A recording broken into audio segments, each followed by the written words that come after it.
اعوذ باللہ من الشیطان الرجیم بسم اللہ الرحمن الرحیم۔ حضرت محمد صلی اللہ علیہ وآلہ وسلم کی اطاعت عین اطاعت الہی ہے۔ اطاعت الہی بے اطاعت حضور اکرم صلی اللہ علیہ وآلہ وسلم ناممکن ہے۔ یہاں تک کہ اگر کوئی شخص فرض نماز کی حالت میں ہو اور آپ صلی اللہ علیہ وآلہ وسلم اسے یاد فرمائیں تو فوراً جواب دے اور حاضر خدمت ہو، اور وہ شخص کتنی ہی دیر نبی پاک صلی اللہ علیہ وآلہ وسلم سے کلام کرے بدستور نماز میں ہے، اس سے نماز میں کوئی خلل نہیں آئے گا۔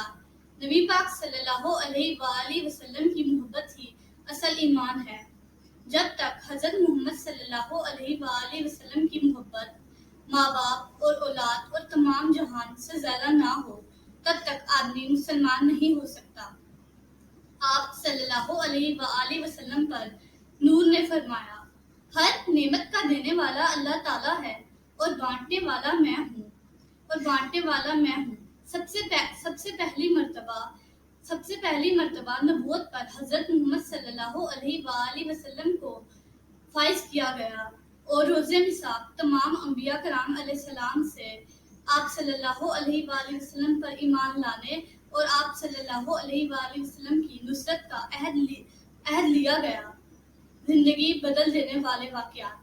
حضور اقدس صلی اللہ علیہ وآلہ وسلم کی تعظیم جذب ایمان ہے۔ اس کی اہمیت کا پتہ اس حدیث سے لگتا ہے۔ غزوہ خیبر سے واپسی میں منزل صبا پر نبی اکرم صلی اللہ علیہ وآلہ وسلم نے نماز عصر پڑھ کر مولا علی رضی اللہ تعالیٰ عنہ کے زانوں پر سر مبارک رکھ کر آرام فرمایا۔ مولا علی رضی اللہ تعالیٰ عنہ نے نماز عصر نہیں پڑھی تھی۔ آنکھ سے دیکھ رہے تھے کہ وقت جا رہا ہے، مگر اس خیال سے کہ زانوں ہلاؤں گا تو شاید اس سے نبی پاک صلی اللہ علیہ وآلہ وسلم کی نیند میں خلل نہ آ جائے، زانوں نہ ہٹایا جہاں تک کہ سورج غروب ہو گیا۔ جب نبی پاک صلی اللہ علیہ وآلہ وسلم نیند مبارک سے بیدار ہوئے تو مولا علی نے اپنی نماز کا حال عرض کیا۔ حضور اکرم صلی اللہ علیہ وآلہ وسلم نے حکم دیا، ڈوبا ہوا سورج پلٹ آیا۔ مولا علی رضی اللہ تعالیٰ عنہ نے نماز پڑھی اور پھر سورج ڈوب گیا۔ اس سے ثابت ہوا سب سے افضل عبادت نماز، اور وہ عصر کی مولا علی رضی اللہ تعالیٰ عنہ نے حضور نبی پاک صلی اللہ علیہ وآلہ وسلم پر قربان کر دی، فرض عبادت چھوڑ دی محبت اور تعظیم مصطفیٰ صلی اللہ علیہ وآلہ وسلم میں، مگر اللہ تعالیٰ ناراض نہیں ہوئے۔ دوسری حدیث اسی کی تائید میں ہے۔ ہجرت کے وقت غار ثور میں پہلے صدیق اکبر رضی اللہ تعالیٰ عنہ گئے، اپنے کپڑے پھاڑ کر اس کے سوراخ بند کر دیے، ایک سوراخ باقی رہ گیا، اس میں پاؤں کا انگوٹھا رکھ دیا۔ پھر حضور اقدس صلی اللہ علیہ وآلہ وسلم کو بلوایا۔ آپ صلی اللہ علیہ وآلہ وسلم اندر تشریف لے گئے اور صدیق اکبر رضی اللہ تعالیٰ عنہ کے زانوں پر سر اقدس رکھ کر آرام فرمایا۔ اس غار میں ایک سانپ رہتا تھا جو کہ نبی پاک صلی اللہ علیہ وآلہ وسلم کی زیارت کا مشتاق تھا۔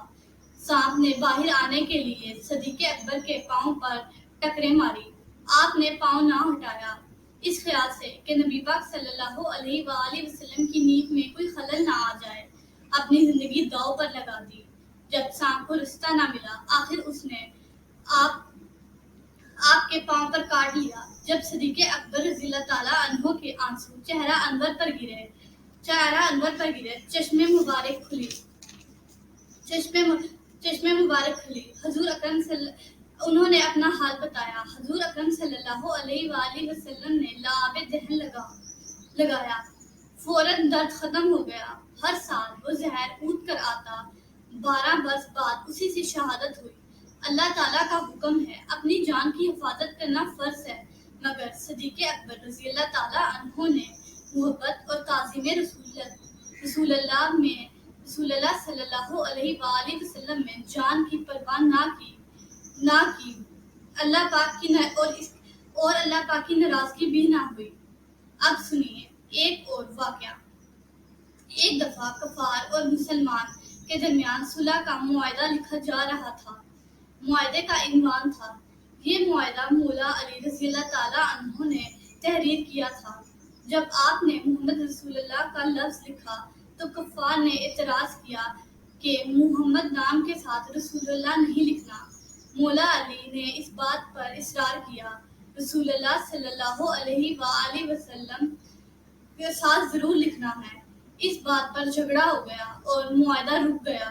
نبی پاک صلی اللہ علیہ وآلہ وسلم نے حضرت علی سے ارشاد فرمایا، اگر کفار ضد کرتے ہیں تو آپ رسول اللہ کا لفظ نہ لکھیں، مگر مولا علی رضی اللہ تعالیٰ عنہ نے اپنی بات پر قائم رہے اور آخر معاہدہ انجام کو پہنچا اور محمد رسول اللہ صلی اللہ علیہ وآلہ وسلم ہی لکھا گیا۔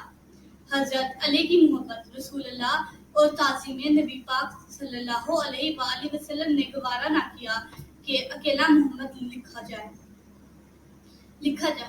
اسی طرح ایک دفعہ نبی پاک صلی اللہ علیہ وآلہ وسلم مدینہ منورہ میں دو قبیلوں کے درمیان صلح کروانے کے لیے تشریف لے گئے۔ اسی اثناء میں نماز کا وقت ہو گیا۔ نبی پاک صلی اللہ علیہ وآلہ وسلم چونکہ مسجد ابھی نہیں پہنچے تھے، مجبوراً صدیق اکبر حضرت ابوبکر مصلی امامت پر کھڑے ہو گئے۔ جب رسول اکرم صلی اللہ علیہ وآلہ وسلم مسجد میں داخل ہوئے، صحابہ کرام کو آپ کی آمد کا اندازہ ہو گیا۔ انہوں نے صفوں میں رستہ بنانا شروع کر دیا اور اشارہ صدیق اکبر کو بھی بتا دیا کہ نبی پاک تشریف لے آئے ہیں۔ انہوں نے مسلح امامت سے پیچھے ہٹنے کی کوشش کی۔ نبی پاک صلی اللہ علیہ وآلہ وسلم نے انہیں کندھے سے تھپتھپایا اور اشارہ کیا، امامت جاری رکھیں، مگر عشق و ادب میں صدیق اکبر نے یہ گوارا نہ کیا اور پیچھے آ گئے اور رسول اکرم صلی اللہ علیہ وآلہ وسلم نے ہی نماز پڑھائی۔ یہ چاروں واقعات جو آپ کے سامنے گوش گزار کیے گئے ہیں، ان میں کہیں اللہ کا حکم ہے اور کہیں رسول اللہ صلی اللہ علیہ وآلہ وسلم کا حکم ہے، مگر تعظیم نبی میں صدیق اکبر رضی اللہ تعالیٰ عنہ اور مولا علی رضی اللہ تعالیٰ عنہ نے کچھ نہ دیکھا، اور ان سب واقعات میں نہ اللہ پاک ناراض ہوئے اور نہ ہی نبی پاک صلی اللہ علیہ وآلہ وسلم نے ناراضگی فرمائی۔ ایمان لانے کے بعد سب سے افضل عمل تعظیم مصطفیٰ صلی اللہ علیہ وآلہ وسلم ہے۔